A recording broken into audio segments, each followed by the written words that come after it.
Hello there, emerging mothers. I hope all of you are doing well.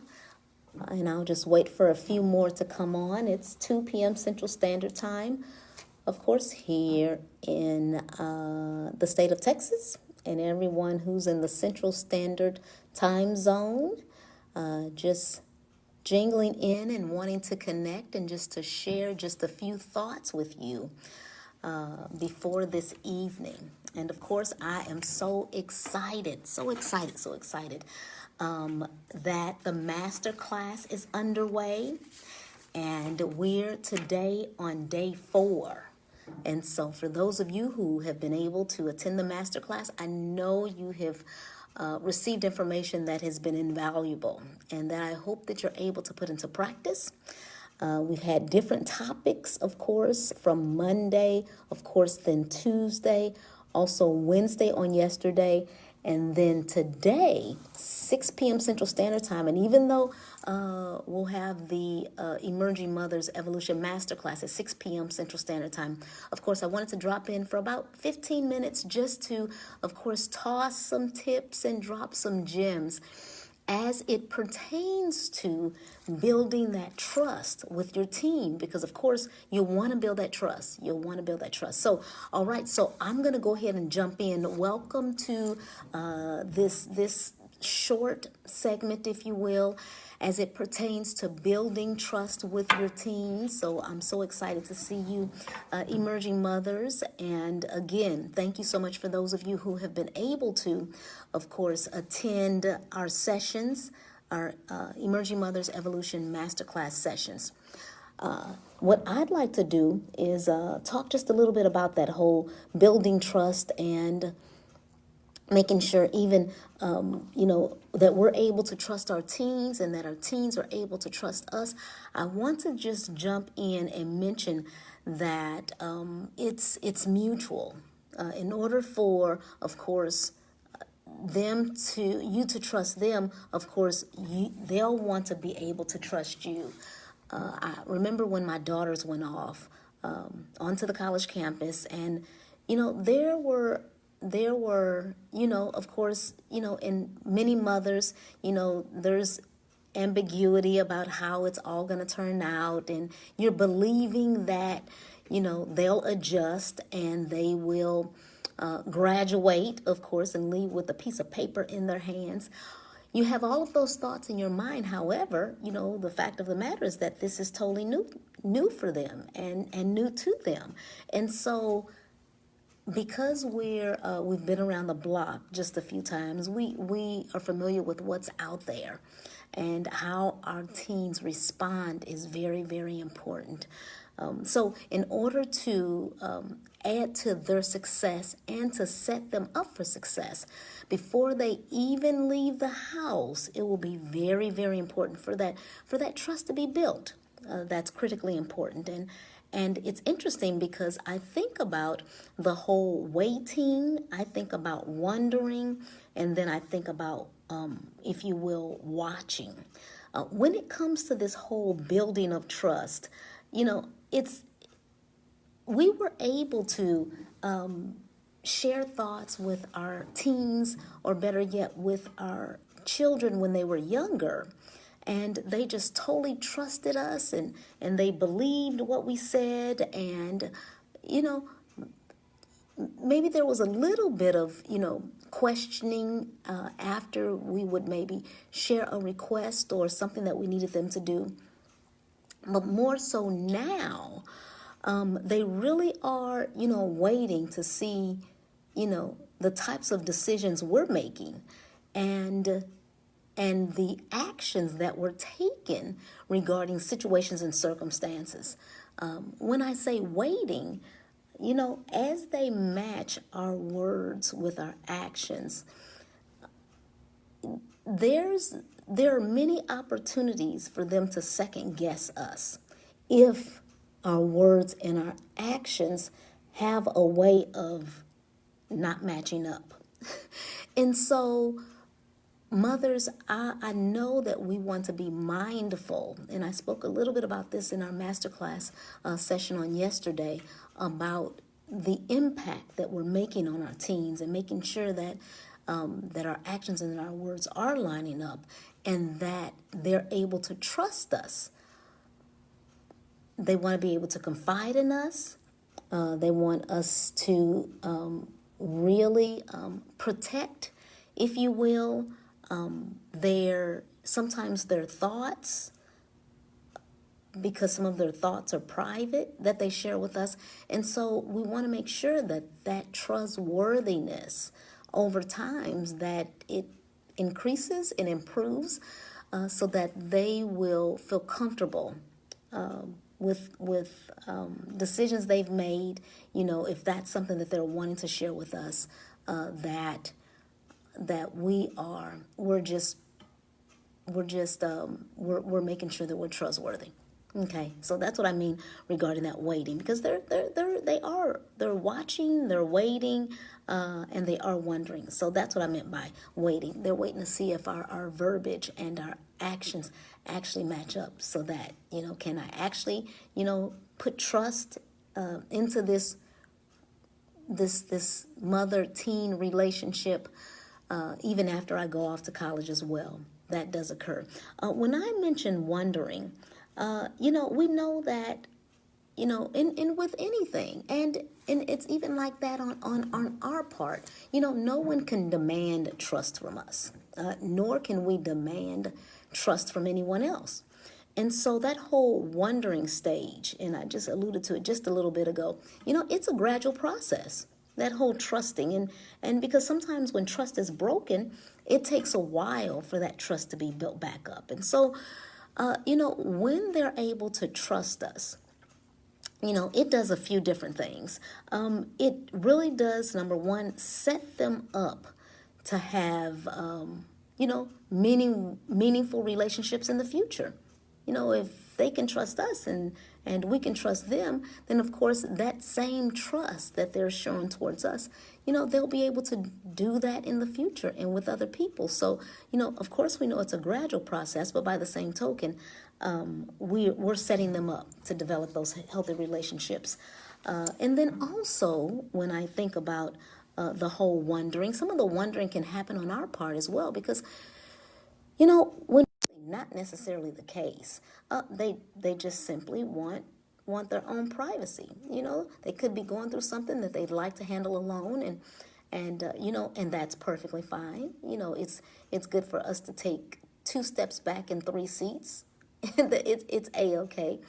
And so, you know, that's what I've tried to do, is I've tried to give my daughters some space so that they're able to just, you know, make their own decisions. And, you know, am I excited and happy about every single decision they make?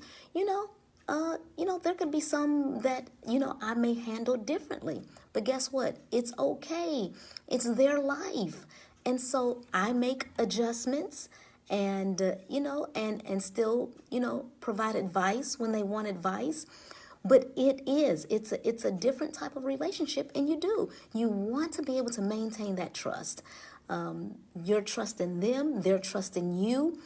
All of that it's imperative. It's critically important that trust remains there, and it will cause some adjustments on their part. It will cause some adjustments on your part, but nonetheless, they're your teen. You love them with the deepest part of your heart, and you want to make the relationships work. Do we mess up? Do we need to apologize? Absolutely. It's a part of that whole growing process, especially when the relationship and the experience is new. Because these are new beings. As a matter of fact, when your teens go off, and then they come back after experiencing that freedom, even before they graduate college, you'll sense the difference. So, again, just talking a little bit about, and welcome. I see you, of course, on Facebook, and then also I see you on of course, Instagram as well. And I welcome you, and just, again, wanted to talk a little bit about building that trust before the teens go off, and how important that is.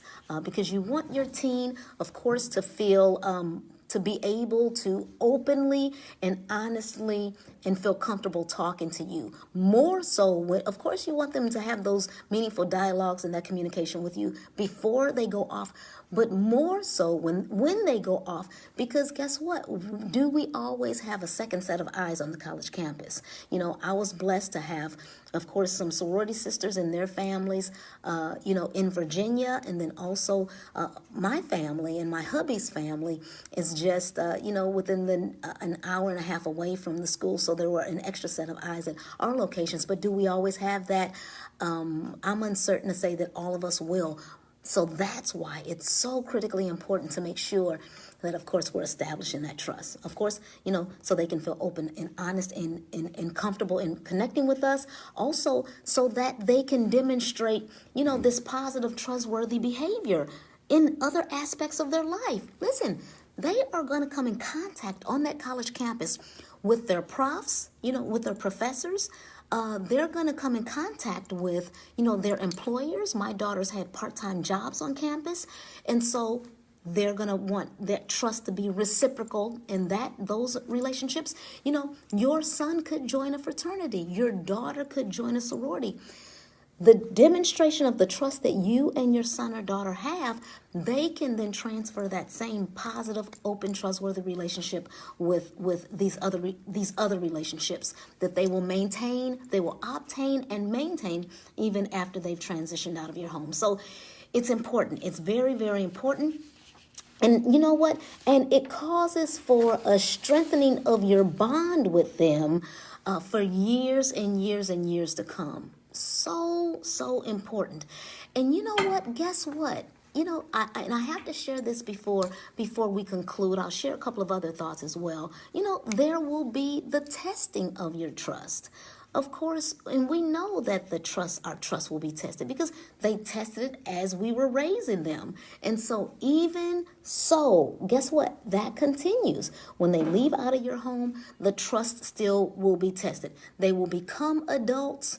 That trust still will be tested. And so you ask yourselves, how is it that, I can make sure that trust remains intact and that trust is balanced?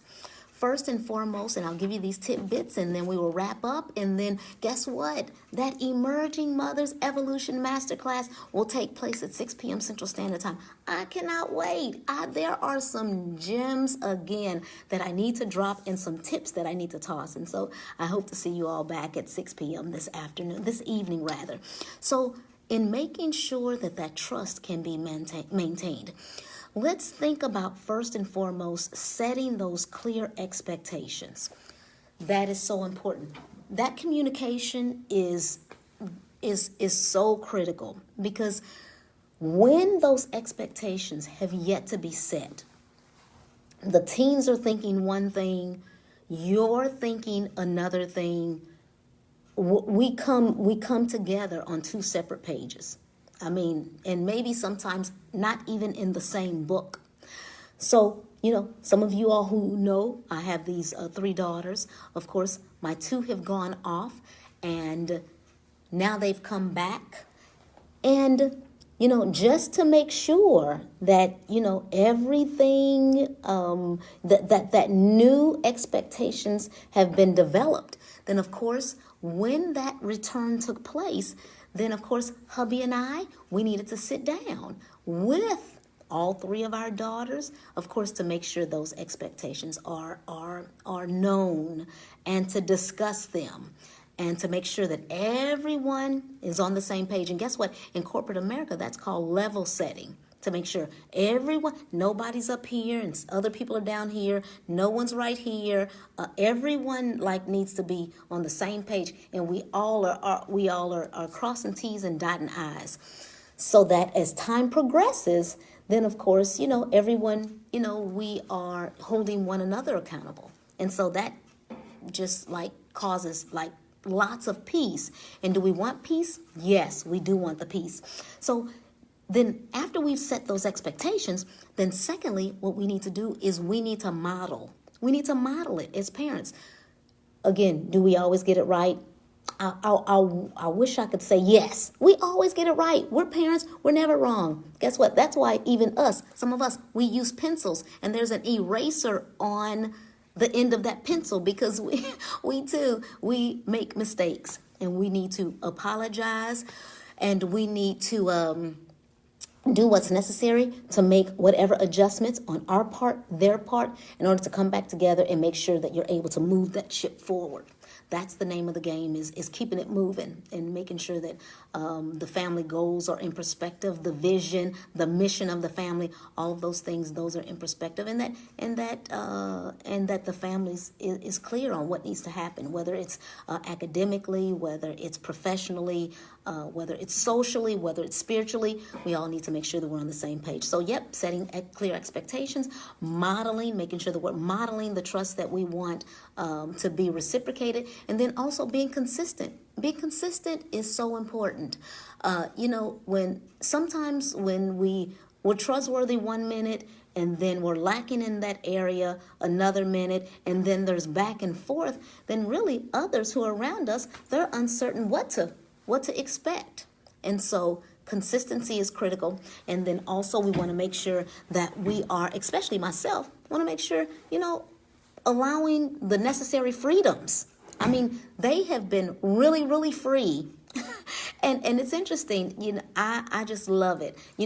My daughters are, not all over the place anyway. One is working full time, the other's working, has some getting ready to be part-time between a couple of roles, if you will. And so, and they're really homebodies anyway. And so I just no issues at all in reference to, them wanting freedom and not receiving the freedom. And I found it so interesting, and I know I mentioned this a little on another vid, that, when they returned home, I'm making sure that my schedule remains intact. And so, my daughters are jingling me saying, well, where are you? And what are you doing? And why aren't you? And it's dinner. And so I just found that so funny and loving and considerate. And so just love them being home and love them being in our company. And then last but not least, I'll tell you this and then I'll let you go, is being ready to forgive. Now that one's important right there. Being ready to forgive at all costs. It's biblical. We must forgive. Holding grudges and we absolutely must forgive. Now, sometimes it takes, maybe a minute to, you're forgiven. It may take a little time to come back to that space and occupy that space that you were once in, because you want to, make sure that trust, or you want to make sure that, everything's okay. That's totally understandable. But forgiving is key. So emerging mothers, I know that we can do it. I know we're able. I love you all. I'm so excited about just this time that's happening in your life. I was there as I approached this transition, and it was a challenge for me, and I want to make sure that I am here for you. And so be blessed. Again, love you much. I hope to see you at the Emerging Mothers Evolution Masterclass this evening at 6 p.m. And if there are any questions, or you wanted to just DM me for just, just whatever, wanted to chat. I know I was chatting this morning with a mother. And so, that's all good as well. Who may have had some thoughts about my teen, and what do you think this, and what do you think that? Those DMs are absolutely awesome as well. So just feel free to or even post some pictures in our private exclusive Facebook group. Feel free to do that as well. But in the meantime, I look forward to seeing you this evening, and be well, be safe, be warm. There's a little breeze here, even though we're smack dab in the summer. But I'll see you later. Take care. Love y'all. Bye.